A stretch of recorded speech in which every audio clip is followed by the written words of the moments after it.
जय हिंद। सभी को हमारा नमस्कार, प्रणाम और सबका मैं सादर अभिनंदन करती हूँ। प्यारे बच्चों, आप उम्मीद है बहुत कुशल मंगल से होंगे और आप सभी को हमारी तरफ से अनंत अनंत शुभकामनाएं। इसी के साथ हम कुछ पॉइंट्स आपको बताना चाहते हैं कि शिक्षा की जड़ें कड़वी भले होती हैं, किंतु उसका सुपरिणाम उतना ही मीठा होता है। और हमें शिक्षा प्राप्त करते समय अनेकानेक नैतिक मूल्यों को सीखना पड़ता है और उसको अपने जीवन में आत्मसात करना पड़ता है। This is thought of the day और इसी पर आधारित आज की कक्षा है। कविता का नाम है मनुष्यता। जिस कविता को प्रारंभ करने के पूर्व हम उनके महान कवि, राष्ट्र कवि मैथिली शरण गुप्त जी के ऊपर प्रकाश डालना चाहेंगे, क्योंकि हमें अपने राष्ट्र कवि के ऊपर बड़ा ही फक्र होना चाहिए और होता है। जिन लोगों ने आजीवन हिंदी साहित्य की सेवा की है और उसके साथ साथ देश के लिए महानतम कर्म किए हैं। तो मैथिली शरण गुप्त जी द्विवेदी युग के हैं और इनका जन्म 1886 में चिरगांव, जो कि झांसी जिले में स्थित है, वहाँ पर हुआ था। इनके पिता रामचरण दास थे, जो कि बहुत बड़े वो भी कवि थे। इनके छोटे भाई का नाम है सियाराम शरण गुप्त जी। इन्होंने भी हिंदी साहित्य की अप्रतिम सेवा की है और मैथिली शरण गुप्त जी ने अपनी लेखनी से और पूरे भारत को जागरूक भी किया, क्योंकि उस समय हमारा देश अंग्रेज़ों की दास्ता से, अंग्रेज़ों की गुलामी से जूझ रहा था और अंग्रेज़ों ने हमारे ऊपर बहुत बर्बरतापूर्ण आचरण किया, जिसकी मुक्ति के लिए उन्होंने तमाम भारत के युवकों को आंदोलित भी किया था। और तो एक तरफ से इन्होंने जो राष्ट्र सेवा की और इनकी जो महानतम कृति थी भारत भारती, उस भारत भारती में इन्होंने छोटी सी पुस्तक में पूरे भारत के इतिहास और संस्कृति को इन्होंने समाहित किया है। और यदि आप लोगों को कभी अवसर मिले तो भारत भारती आप अवश्य पढ़ें। इसके साथ ही चंद पंक्तियां इनकी पेश करना चाहूँगी मैं। चारु चंद्र की चंचल किरणें खेल रही हैं जल थल में, स्वच्छ चांदनी बिछी हुई है अवनी और अंबर तल में। ये पंक्तियाँ बहुत ही चर्चित हैं, प्रचलित हैं। आप लोगों ने अनुप्रास अलंकार पढ़ते समय इन पंक्तियों को अवश्य जाना होगा, समझा होगा, अध्ययन किया होगा और याद किया होगा। तो मैथिली शरण गुप्त जी को हम राष्ट्र कवि के रूप में जानते हैं और गुप्त जी ने जो अपनी अमर कृति पूरी दुनिया को दी है, उनका नाम है साकेत, क्योंकि आप जो हैं बहुत बड़े राम भक्त थे। और साकेत रामायण के आधार पर आधुनिक खड़ी बोली में, आधुनिक हिंदी खड़ी बोली में लिखी गई है, जो कि बड़ी ही प्रचलित ये खंडकाव्य है। और इस खंडकाव्य को तो मैं महाकाव्य की संज्ञा देना चाहूँगी। इसमें 14 सर्ग हैं, जिसका 9वां सर्ग उर्मिला के, लक्ष्मण की पत्नी उर्मिला के वियोग वर्णन के लिए बहुत ही सुप्रसिद्ध है। तो साकेत इनकी बहुत ही अमर कृति है। और दूसरी है यशोधरा। यशोधरा में इन्होंने भगवान गौतम बुद्ध के जीवन को साकार किया है। और तीसरी बहुत ही सुप्रसिद्ध इनकी रचना है जयद्रथ वध। इसी के साथ ही हम कविता का शुभारंभ करना चाहेंगे, जिसका नाम है आपका मनुष्यता, जो कि कक्षा 10 की स्पर्श पुस्तक में संकलित है। तो मनुष्यता का अर्थ हम आपको बताना चाहेंगे कि मानवता या परोपकार, परोपकाराय सताम विभूतय, परोपकार ही संतों की सबसे बड़ी विभूति होती है। और इस पूरी कविता में जो कि छः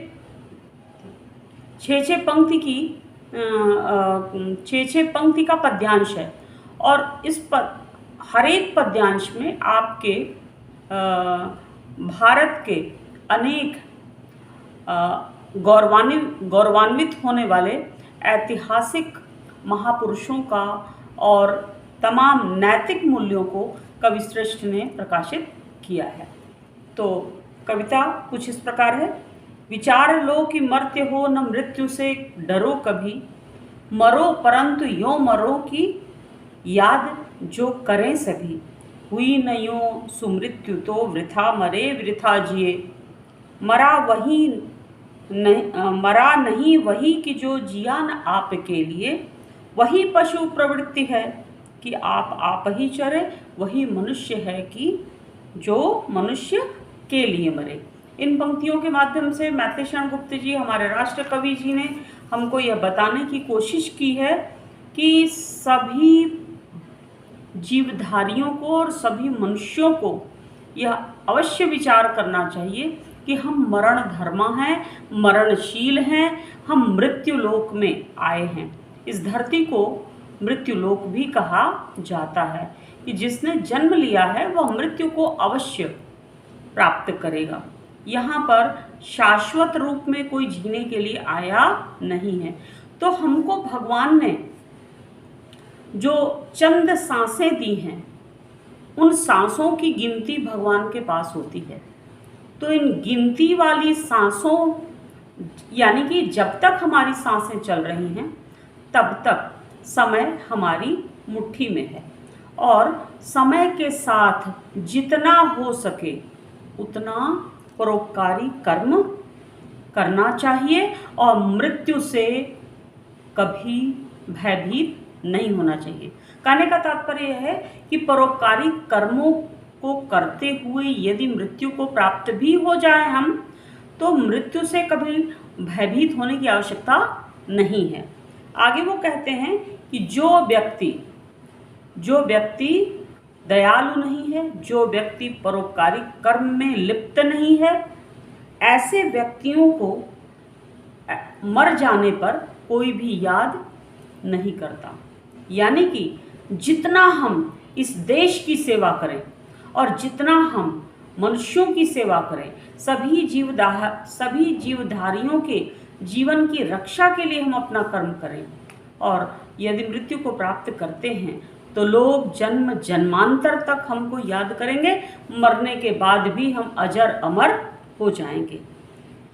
हुई न यों सुमृत्यु तो, यदि इसी प्रकार की अच्छी मृत्यु को हमने प्राप्त नहीं किया तो हमारा जन्म लेना भी व्यर्थ होता है और मृत्यु को प्राप्त करना भी व्यर्थ होता है। इसलिए प्यारे बच्चों, जन्म जन्मांतर तक हमको यदि जीवित रहना है, इतिहास के स्वर्णाक्षरों में हमारा नाम अंकित यदि हमें करना है, तो हमें हर पल दूसरों के हित की चिंता करते हुए हमें परोपकारी कर्मों को करना चाहिए।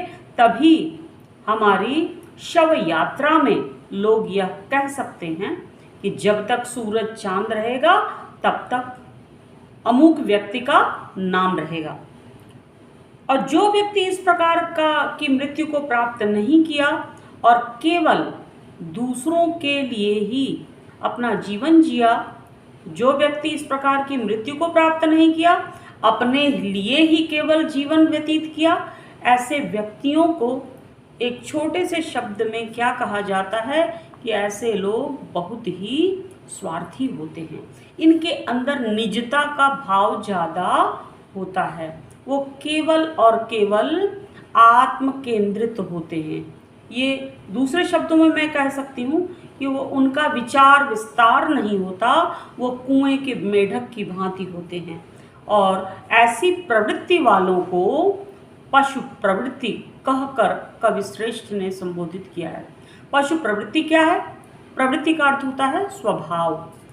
जिस प्रकार जितने भी पशुगण को आप लोगों ने देखा होगा, उन पशुओं में केवल दो ही बातें दिखाई देती हैं। क्या दिखाई देती हैं? वो कि भोजन करना और शयन करना, अपना पेट भरना और अपना जीवन यापन करना।